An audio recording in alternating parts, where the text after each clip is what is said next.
आज की इस क्लास में हम बात करेंगे benefits of using A database और कीज की बात करेंगे।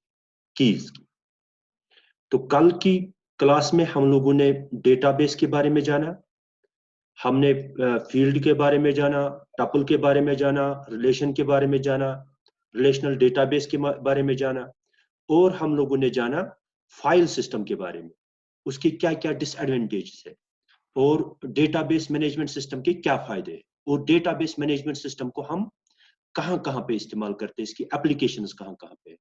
तो बीच में हमें मुमकिन हुआ तो हम इसकी एक क्विक रिवाइज भी करेंगे बीच में कभी। तो इतना आप याद रखिए और हम आगे बढ़ेंगे, और हर किसी चीज को आप ध्यान से देखने की कोशिश कीजिए। तो आज हम सबसे पहले बात करेंगे benefits of using database. Database इस्तेमाल करने के क्या फायदे हैं। तो सबसे कल भी हम लोगों ने देखा, सबसे पहली बात जो है कि रिडंडेंसी कैन बी कंट्रोल, यानी जो डेटा रिपीट होता है, जो डेटा रिपीट होता है, हम उसको रोक सकते हैं डेटाबेस मैनेजमेंट सिस्टम की मदद से। जैसे फाइल सिस्टम में हम लोगों ने देखा कि उसमें जो है डेटा रेप्लिकेट होता है, डेटा की डुप्लीकेसी होती है, और हम उसको रोक सकते हैं किससे? जब हम एक डेटाबेस क्रिएट करेंगे और अलग अलग टेबल्स में अलग अलग एंटिटीज की इंफॉर्मेशन रखेंगे और उनको आपस में जोड़ेंगे, उनको आपस में ज्वाइन करेंगे।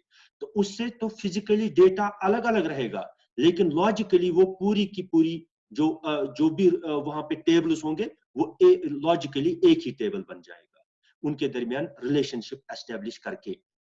जैसे एडमिशन टेबल को हम एग्जामिनेशन टेबल के साथ ज्वाइन करेंगे, फिजिकली एडमिशन टेबल अलग होगा और एग्जामिनेशन टेबल अलग होगा, लेकिन लॉजिकली वो एक ही होगा। उससे क्या होगा कि हमें स्टूडेंट की इंफॉर्मेशन रेप्लिकेट नहीं होगी, वरना हमें एडमिशन टेबल में भी स्टूडेंट की इंफॉर्मेशन रखनी थी और एग्जामिनेशन टेबल में भी हमें स्टूडेंट की इंफॉर्मेशन स्टोर करनी थी। तो उससे क्या होता था कि डेटा रेप्लिकेट होता था, डेटा डुप्लीकेट कॉपीज डेटा की बन जाती थी। तो उससे डेटा यानी फाइल में क्या आ जाती थी, प्रॉब्लम्स आ जाती थी, अपडेशन में प्रॉब्लम्स आ जाती, इनकॉन्सिस्टेंट बन जाती थी हमारी डेटाबेस। तो इनकॉन्सिस्टेंसीज हम उससे अवॉइड कर सकते हैं, हम इनकॉन्सिस्टेंसी अवॉइड कर सकते हैं किससे? डेटाबेस मैनेजमेंट सिस्टम से। और डेटा को हम शेयर कर सकते हैं, सबसे बड़ी बात यही है। क्योंकि आजकल के दौर में जो हम मुख्तलिफ ऑर्गेनाइजेशंस में इसका इस्तेमाल करते हैं, क्या कहते हैं इसको, डेटाबेस का, तो हमें इसको शेयर करना पड़ता है। जैसे फॉर एग्जांपल हम लोगों ने स्टूडेंट की इंफॉर्मेशन एक टेबल में, इसी को शेयर कर सकता है कौन? एग्जामिनेशन वाले। हम उनके साथ उसको शेयर कर सकते हैं। एक छोटी सी एग्जांपल बता रहा हूँ, ये एटीएम जो है, ये ऑनलाइन बैंकिंग जो है, ये ऑनलाइन शॉपिंग जो है, ये सब किस वजह से है? कि हम डेटा को शेयर कर पाते हैं, हम डेटा को शेयर कर सकते हैं इसमें। तो इससे क्या होगा कि हमारा काम बन जाता है। जैसे हम फॉर एग्जांपल बोर्ड वाले हमारी रजिस्ट्रेशन पहले ये रख देते हैं, रजिस्ट्रेशन में वो हमारी सारी डिटेल्स स्टोर करके रखते हैं, और जब वो एग्जामिनेशन कंडक्ट करते हैं, वो उसी टेबल से वो नाम, पेरेंटेज, डेट ऑफ बर्थ उठा के उसमें डाल देते हैं, तो रिजल्ट जल्दी जल्दी बन जाता है। यानी हम सिंपली डेटा को शेयर कर सकते हैं। जैसे फॉर एग्जांपल जेके बैंक वाले, जेके बैंक वाले उनकी एक सेंट्रलाइज्ड डेटाबेस है और सभी लोग उसी का इस्तेमाल करते हैं। हम एटीएम पे जाते हैं, हम भी उसी डेटाबेस का इस्तेमाल करते हैं। हम बैंक पे जाते हैं, उनके एम्प्लॉयज उसी डेटाबेस को शेयर करते हैं। जैसे मैंने बताया नेटवर्किंग, नेटवर्किंग में हम लोग क्या करते हैं? रिसोर्सेज को शेयर करते हैं। जब हम उनको एक दूसरे के साथ कनेक्ट करते हैं, हम 10 कंप्यूटर्स को एक ही प्रिंटर रख सकते हैं, सारे उसी प्रिंटर को शेयर करेंगे। उसी तरीके से हम डेटाबेस को भी शेयर करते हैं, अलग अलग डेटाबेस नहीं बनानी पड़ेगी, एक ही डेटाबेस को सभी शेयर कर सकते हैं। और बड़ी बात यह कि हम सिक्योरिटी उसकी दे सकते हैं। सबसे बड़ी चीज जो है वो है डेटाबेस की सिक्योरिटी, डेटा की सिक्योरिटी। चाहे वो यूनिवर्सिटी के एग्जामिनेशन डिटेल्स हो, मार्क्स हो, या एडमिशन डिटेल्स हो, या क्या कहते हैं इसको, बैंक के जो कस्टमर्स की इंफॉर्मेशन हो, उनकी अकाउंट बैलेंस के रिलेटेड इंफॉर्मेशन हो, ये बहुत ही इंपॉर्टेंट इंफॉर्मेशन होती है। अगर कोई यानी उस फाइल को एक्सेस कर लेगा, उस डेटाबेस को एक्सेस कर लेगा, तो पूरी की पूरी ऑर्गेनाइजेशन तबाह हो जाएगी। कि अगर बच्चे एक डेटाबेस को, उस डेटाबेस को जिसमें उनके मार्क्स एंटर किए गए, अगर वो उसको एक्सेस कर सकते हैं, वो उसको चेंज कर सकते हैं, स्टूडेंट्स के मार्क्स चेंज कर सकते हैं। अगर एक किसी इंसान को बैंक की जो है डेटाबेस एक्सेस होगी, तो उसमें क्या है, उसमें वो लोगों के अकाउंट्स में पैसे डाल सकते हैं, चेंज कर सकते हैं, बाकी चीज। तो ये सिक्योरिटी हम दे पाते हैं किसमें, डेटाबेस मैनेजमेंट सिस्टम। मैं आप लोगों को दिखाऊंगा, जब हम कमांड्स पढ़ेंगे उसमें हम ग्रांट एंड रिवोक 2 कमांड्स इस्तेमाल करते हैं। एग्जांपल के तौर पे बता रहा हूं, हमारे ऑर्गेनाइजेशन में मुख्तलिफ किस्म के मुख्तलिफ लोग होते हैं और मुख्तलिफ एम्प्लॉयज को मुख्तलिफ काम करने होते हैं। तो हम एक पर्टिकुलर एम्प्लॉय को उसी डेटा को एक्सेस करने देते हैं, उसी डेटा की परमिशन देते हैं और उन्हीं ऑपरेशंस की परमिशन देते हैं जो उसको करने हैं। दूसरे एम्प्लॉय को दूसरे डेटा और दूसरे परमिशंस देते हैं जो उसके काम के होंगे। हम हर किसी को यानी डेटाबेस पे एक्सेस नहीं देते। अगर डेटाबेस एक ही होती है, हम उसमें एक पर्टिकुलर कॉलम पे या कुछ पर्टिकुलर रिकॉर्ड्स पे एक एम्प्लॉय को एक्सेस देते हैं कि वो क्या एक्सेस कर सकता है और कौन कौन से ऑपरेशंस एक्सेस कर सकता है। जैसे कोई किसी को डेटा चेंज करने के साथ कोई काम नहीं है, उसको वहां से लोग आएंगे, वो उसको अकाउंट नंबर देंगे, उसको उनका देखना है कि उनकी अकाउंट बैलेंस कितनी है, उसको चेंज करने की परमिशन नहीं होगी। वो किसी डेटा को, वो खाली अकाउंट नंबर यहां से एंटर करेगा, उसको उस कस्टमर की, उस पर्टिकुलर कंज्यूमर की क्या मिलेगी कि इसके अकाउंट में कितनी बैलेंस है, बाकी काम वो नहीं कर सकता। ये हम इंश्योर कर सकते हैं डेटाबेस मैनेजमेंट सिस्टम से, न कि फाइल सिस्टम से। तो इससे हम एक तो डेटाबेस क्रिएट करते हैं, उसमें हम प्रोडक्ट्स की, कंज्यूमर कस्टमर्स की, स्टूडेंट्स की हम इंफॉर्मेशन स्टोर करते हैं और वो सिक्योर रह सकती है। हम अलग अलग परमिशंस क्रिएट कर सकते हैं अलग अलग यूजर्स के लिए, किस यूजर को कौन सा डेटा एक्सेस होना चाहिए, बाकी डेटा उसको एक्सेस नहीं, उसको वही डेटा एक्सेस होगा। और वो कौन से ऑपरेशंस करना चाहिए, वो भी हम उसको यहाँ से परमिशन देते हैं, ये क्या क्या कर सकता है, कौन कौन से ऑपरेशंस कर सकता है। और हमारे पास रिकॉर्ड भी रहेगा कि अगर आप अगर फॉर उसका एक यूजर नेम होगा, उसका एक पासवर्ड होगा, अगर कोई उस यूजर नेम और उस पर वो उसी के सर चढ़ेगा क्योंकि वो उसके नाम से बना है, उसको ये यानी उसकी ये रिस्पॉन्सिबिलिटी बनती है कि वो किसी के साथ अपना यूजर नेम और पासवर्ड शेयर ना करे। अगर यानी जो भी चेंजेस होगी वो हमें पता होगी फलानी की, अगर वो गलत करेगा हम उसके खिलाफ कार्रवाई कर सकते हैं। तो ऐसे हम सिक्योरिटी प्रोवाइड करते हैं किसको, एक डेटाबेस को। तो ये मैंने थोड़ी कुछ सिंपल सी मैंने कुछ बेनिफिट्स बताए आप लोगों को डेटाबेस में। कल भी हम लोगों ने इस पे बात की थी, मुझे लगता है उसमें भी आप लोगों ने समझ लिया होगा। तो रिडंडेंसी, डेटा रेप्लिकेट नहीं होता है, डेटा की डुप्लीकेट कॉपीज क्रिएट नहीं होती है, इनकॉन्सिस्टेंसी खत्म हो जाती है, हम इनकॉन्सिस्टेंट डेटाबेस को नहीं बनने देंगे। ठीक है, जो यानी प्रॉब्लम्स हमें फाइल सिस्टम में आया करती थी, जैसे मैं आप लोगों को थोड़ा दिखाऊंगा यहाँ पे, जो फाइल सिस्टम में हमारी क्या क्या प्रॉब्लम आती थी। हमारी बहुत सारी प्रॉब्लम्स होती थी, डुप्लीकेशन होती थी डेटा की, डेटाबेस इनकॉन्सिस्टेंट बन जाती थी, रिजिडिटी थी उसमें। ठीक है, किसी हम लोग programming to implement the changes, हमें प्रोग्रामिंग की जरूरत पड़ती थी चेंजेस को, तो इसमें वेस्टेज ऑफ स्पेस होती थी, इनएक्यूरेसीज होती थी। क्योंकि कल मैंने आप लोगों को कुछ सिंपल सी एग्जांपल से, मैंने शॉपकीपर की एग्जांपल से आप लोगों को समझाया कि एक तो वो एक ही फाइल में इस्तेमाल करता था, उसमें डेटा रेप्लिकेट होता था। दूसरा मैंने बताया आप लोगों को, वो अकाउंट बैलेंस 3 जगहों पे रिपीट करता था, तो एक जगह पे अपडेट होता था, 2 जगहों पे अनअपडेटेड रहता था, उससे प्रॉब्लम्स आ जाती थी। तो ये ऐसी कुछ प्रॉब्लम्स आ जाती थी डेटा को प्रोसेस करने में। जैसे फॉर एग्जांपल यहाँ पे आप लोग स्क्रीन पे देखते हो, एक कस्टमर फाइल है, एजेंट फाइल है, सेम चीज को, सेम पर्सन को हम 3 तरीकों से स्टोर करते हैं, सेम पर्सन को। उससे क्या होगी, प्रॉब्लम्स क्रिएट हो जाएगी। इनकॉन्सिस्टेंट फील्ड बन गया, इनकॉन्सिस्टेंट फील्ड, नाम भी इनकॉन्सिस्टेंट, साइज भी इनकॉन्सिस्टेंट। देखो यहाँ पे हम जॉनसन, ये आप लोग देखते हो 15 साइज, ठीक है, कॉरल टी जॉनसन यहाँ पे लिखा 20 कैरेक्टर, यहाँ पे 20 कैरेक्टर ही लिखा, लेकिन जे स्मिथ लिखा। तो एक ही फील्ड को हम लोगों ने 3 तरीकों से लिख दिया। तो ऐसी प्रॉब्लम्स क्रिएट होती है हमारे डेटाबेस में। तो जैसे मैंने आप लोगों को बताया कि अगर मेरे 3 अकाउंट है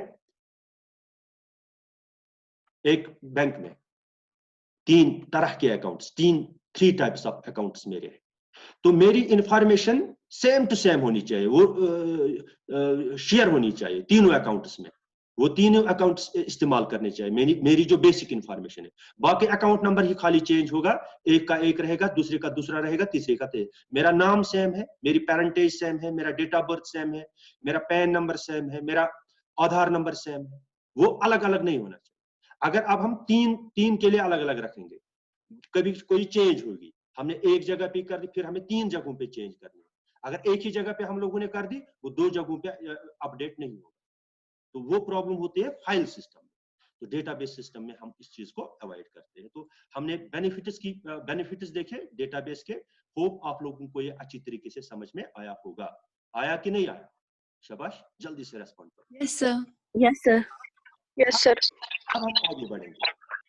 हम लोग दूसरा मैंने बताया, हम लोग कीज की बात करेंगे। की हम लोग एंटिटीज जैसे हम लोगों ने बताया, कोई भी पर्सन, कोई भी थिंग, कोई भी इवेंट, कुछ भी, वो सब कुछ किस में आता है? जैसे हम नाउन की इंफॉर्मेशन डेफिनेशन बोलते हैं, ठीक है, उसी तरीके से name of a person, place और थिंग, उसी तरीके से यहाँ पे हम लोग कहते हैं एंटिटी क्या होती है? यानी एंटिटी कुछ भी हो सकती है, कोई पर्सन हो सकता है, कोई प्लेस हो सकती है, कोई चीज हो सकती है, या कोई इवेंट हो सकता है। तो हम इन्हीं एंटिटीज के बारे में डेटा स्टोर करते हैं। जैसे एक एंटिटी हो हमारे लिए, स्कूल के लिए स्टूडेंट इज एन एंटिटी। मैं एज अ टीचर, मैं भी एक एंटिटी हूं। बैंक का कस्टमर भी एक एंटिटी है। क्या कहते हैं इसको? एक सफर करने वाला, एयर सफर करने वाला, वो भी उनके लिए एक क्या है? जो ट्रैवल एजेंसी है, जो एयर सर्विस देते हैं हमें, चाहे इंडिगो है, ऐसी एयरलाइंस कंपनियां, उनके लिए एक सफर करने वाला एक एंटिटी है। इसी तरीके से मुख्तलिफ एंटिटीज के बारे में हम लोग डेटा स्टोर करते हैं। और जैसे आप लोग हमारी एंटिटी हो स्कूल की, अगर मैं कहूं जैसे फॉर एग्जांपल कितनी बिस्मा है हमारी इसमें क्लास में, कितनी हो सकती है? कितनी बिस्मा है हमारी क्लास में? हो सकती है 2 भी हो सकती है, 3 भी हो सकती है, स्कूल में भी हो सकती है बहुत सारी। ऐसे ही कुरतुल ऐन पता नहीं कितनों का नाम होगा। क्या नाम से हम एक स्टूडेंट को यूनिकली आइडेंटिफाई कर सकते हैं? नो। क्योंकि अगर हम कहेंगे बिस्मा, हो सकता है 2 भी हो, 3 भी हो, 4 भी हो एक क्लास में। मैं आप लोगों को की समझाने की कोशिश कर रहा हूं। हर किसी एंटिटी को हमें एक यूनिकली आइडेंटिफाई करना पड़ता है। जैसे मैं आप लोगों को एग्जांपल बता रहा हूं, स्टूडेंट एक एंटिटी है एक स्कूल के लिए। तो इस स्टूडेंट को क्या हम नाम से यूनिकली आइडेंटिफाई कर सकते हैं? नो, क्योंकि बहुत सारे स्टूडेंट्स का नाम सेम होता है। क्या हम पेरेंटेज से हम कहेंगे डॉटर ऑफ अब्दुल अहद, पता नहीं कितने लड़कियों का नाम, फादर का नाम अब्दुल अहद होगा। हम कहेंगे ठून की लड़कियां, पंजिन की लड़कियां, पता नहीं कितनी पंजिन की लड़की या ठून की लड़की, हम कहेंगे ठून की लड़की आ जाओ। हो सकता है 3 भी हो, 5 भी हो, 2 भी हो, कंगन की पता नहीं कितनी होंगी। यानी ना नाम हमें क्लास में यूनिकली आइडेंटिफाई करता है, ना पेरेंटेज हमें यूनिकली आइडेंटिफाई करता है, ना अगर हम डेट ऑफ बर्थ कहेंगे, बहुत सारों का डेट ऑफ बर्थ सेम हो सकता है। अगर हम मार्क्स की बात करें, बहुत सारे स्टूडेंट्स का सेम मार्क्स होता है। सेक्शन बहुत तो होता है, बहुत सारे स्टूडेंट्स का स्ट्रीम, बहुत सारे। कौन सा ऐसा फील्ड है, कौन सा ऐसा एट्रीब्यूट है जो हमें as a student uniquely identify करता है? कौन है? आप लोग बता सकते हो मुझे? कोई बता सकता है मुझे कि कौन सा वो एट्रीब्यूट है, कौन सा वो फील्ड है जो हमें क्लास में, स्कूल में यूनिकली आइडेंटिफाई करता है? कौन है? शाबाश, कोई idea? Roll number. Good, role number, registration number. Roll number दो स्टूडेंट्स का सेम नहीं हो सकता है। आपका डेट ऑफ बर्थ सेम हो सकता है, आपका नाम सेम हो सकता है, आपकी पेरेंटेज सेम हो सकती है, आपके मार्क सेम हो सकते हैं, आपके सेक्शन सेम होते हैं, आपके स्ट्रीम सेम होते हैं, लेकिन एक चीज, एक एट्रीब्यूट, एक फील्ड, इसको हम कहते हैं ना smallest piece of meaningful information, field, ठीक है? Smallest piece of meaningful information, field, attribute, वो एट्रीब्यूट जो एक एंटिटी को यूनिकली आइडेंटिफाई करे, हम उसको कहते हैं दिस इज की। कभी कभार क्या होता है, कभी कभार कोई फील्ड ऐसा नहीं होता है, अवेलेबल रोल नंबर अवेलेबल, एम कस्म या रजिस्ट्रेशन नंबर अवेलेबल, एम कस्म का फील्ड है अवेलेबल कुछ एंटिटी मुतालिक ऐसे। उस टाइम पे हम लोग दो को जोड़ के हम लोग मानते हैं चलो अगर नाम सेम है लेकिन कम से कम पेरेंटेज सेम नहीं किया, फिर हम नेम और पेरेंटेज को कंबाइन में एज की इस्तेमाल करते हैं। यानी कि एक एट्रीब्यूट है या ग्रुप ऑफ एट्रीब्यूट्स है, कॉम्बिनेशन ऑफ एट्रीब्यूट्स है, कॉम्बिनेशन ऑफ कॉलम्स है, जो एक पर्टिकुलर एंटिटी को यूनिकली आइडेंटिफाई करता है। स्टूडेंट को टेबल में कौन यूनिकली आइडेंटिफाई करता है? एक रिलेशन, टेबल को हम दूसरा नाम क्या बोलते हैं? रिलेशन। एक रिलेशन में जो कॉलम या जो एट्रीब्यूट्स एक एंटिटी को यूनिकली आइडेंटिफाई करे, हम उसको कहते हैं दिस इज की। इसको हम की कॉलम बोलते हैं। और एक कॉलम या एक से ज्यादा कॉलम्स जो ईच एंड एवरी रिकॉर्ड, हर किसी रिकॉर्ड को, हर किसी रिकॉर्ड को, हर किसी टपल को यूनिकली आइडेंटिफाई करे एक टेबल में, एक रिलेशन में, हम उसको कहते हैं दिस इज की। इसको हम क्या बोलते हैं? की। समझ में आ रही है बात? Yes, sir. हाँ, उसको हम की बोलते हैं। अब हमारे पास मुख्तलिफ किस्म की कीज है।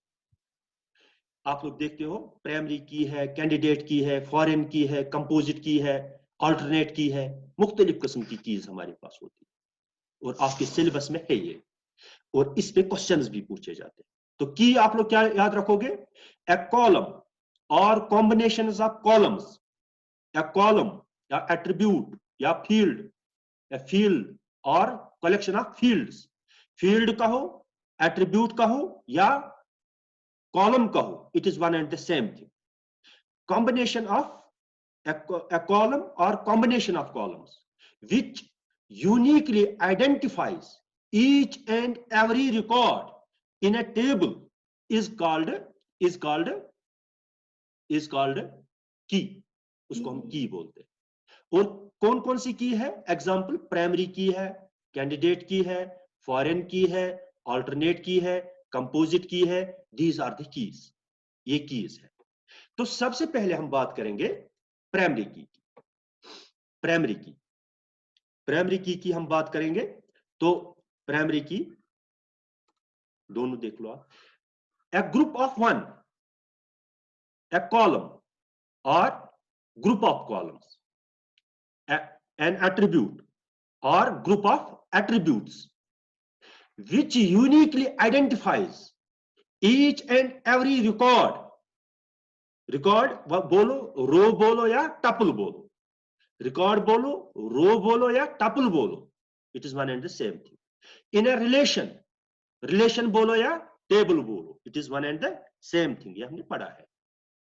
हम उसको कहते हैं प्राइमरी की। एक कॉलम या एक से ज्यादा कॉलम्स जो हर किसी रिकॉर्ड को, जो हर किसी रिकॉर्ड को, जो हर किसी टपल को यूनिकली आइडेंटिफाई करे एक टेबल में, हम उसको कहते हैं दिस इज प्राइमरी की, उसको हम प्राइमरी की के बोलते हैं, प्राइमरी की। सबको समझ में आया? जैसे एग्जाम्पल के तौर पर हम लोग लेंगे आप लोगों का रजिस्ट्रेशन नंबर, वो दो स्टूडेंट्स का सेम नहीं हो सकता। स्टूडेंट एक एंटिटी है, इसकी इंफॉर्मेशन, इसके एट्रीब्यूट्स हम एक टेबल में स्टोर करते हैं, और उस टेबल में एक एक रो में एक एक रिकॉर्ड होता है एक एक स्टूडेंट का। अब वो कॉलम या वो कॉलम्स जो हम इस्तेमाल करते हैं एक यूनिकली आइडेंटिफाई करने के लिए, किसको? Each and every record in a table, a column or combination of columns which is used to uniquely identify each and every record in a table is called primary key। वो उसकी primary की कहलाती है। जैसे आप लोगों के class में आप लोगों का रोल नंबर जो होता है वो आप लोगों की प्राइमरी की होती है, ठीक है? तो अब हमने वन और मोर क्यों कहा? क्योंकि कभी कभार कोई कॉलम इस लायक नहीं होता है कि वो हर किसी रिकॉर्ड को यूनिकली आइडेंटिफाई करे। मान लीजिए रोल नंबर है ही नहीं, फिर हम क्या करते हैं? हम लोग नेम और पेरेंटेज को हम ये मानते हैं कि अगर कम से कम नेम दो स्टूडेंट्स का सेम है लेकिन पेरेंटेज का नाम उनका सेम नहीं है, फिर हम दो कॉलम्स को, तीन कॉलम्स को कंबाइन में एज प्राइमरी की इस्तेमाल करते हैं।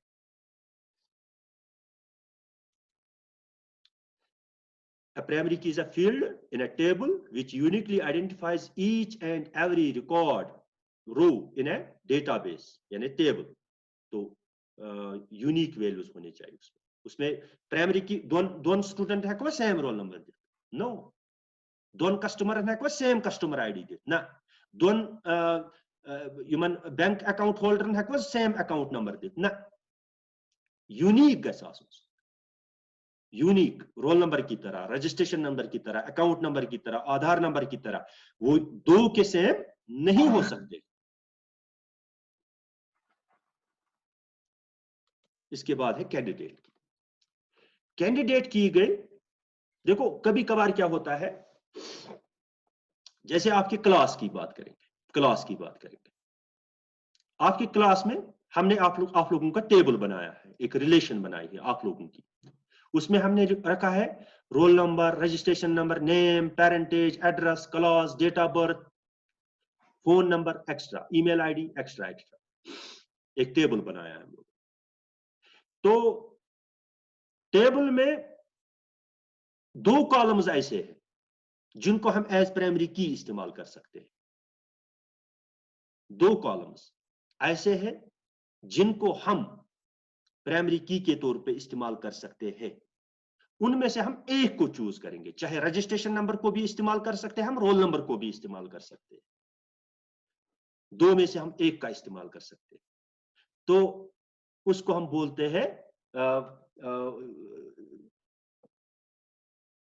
कैंडिडेट कीज, उनको हम कैंडिडेट कीज बोलते हैं, जिनको हम एज प्राइमरी की इस्तेमाल कर सकते हैं, जिनको हम एज प्राइमरी, बाद में किसको इस्तेमाल करें वो हमारी मर्जी है, लेकिन हम चाहे रोल नंबर को रखें या रजिस्ट्रेशन नंबर को रखें, दोनों को हम इस्तेमाल कर सकते हैं। तो उस वक्त हम लोग कहते हैं दिस इज द जो हम कर सकते हैं उनको हम कैंडिडेट कीज बोलते हैं। A group of columns which can be set as the primary key of a relation is called candidate key because it is one of the candidate keys available to be the primary key of a relation। Simple, आप लोगों की screen पे definition आ रही है, बाद में हमारी मर्जी है हम किसको रखें।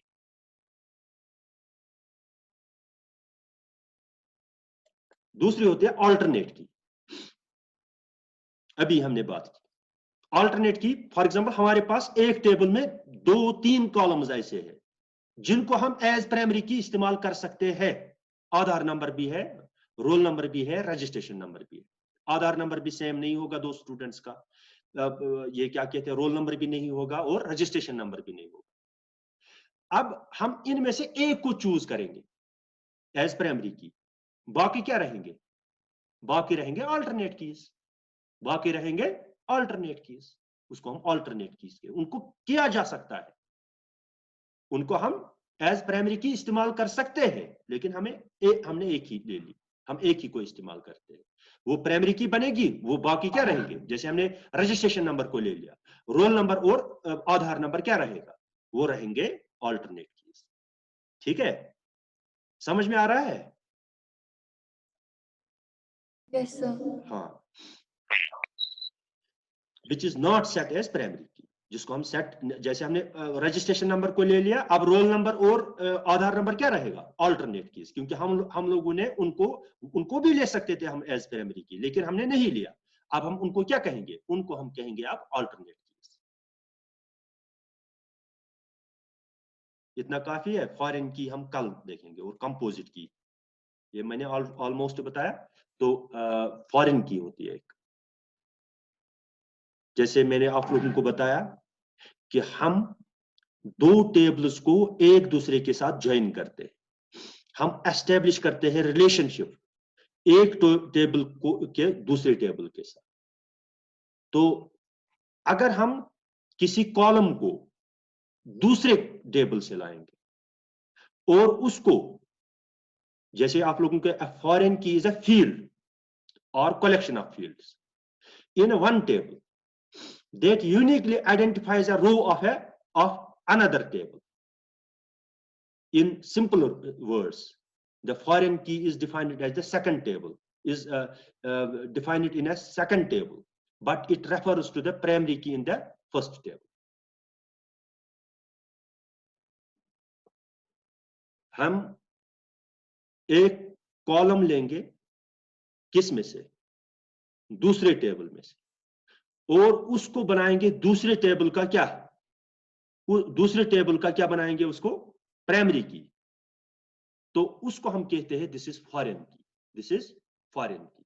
हम कल बात करेंगे इस पे, मैं कल थोड़ा बहुत आप लोगों को इसके बारे में बताऊंगा, उसके बाद हम आगे बढ़ेंगे। अब रह गए कंपोजिट की और फॉरेन की। इतना समझ में आया आप लोगों को?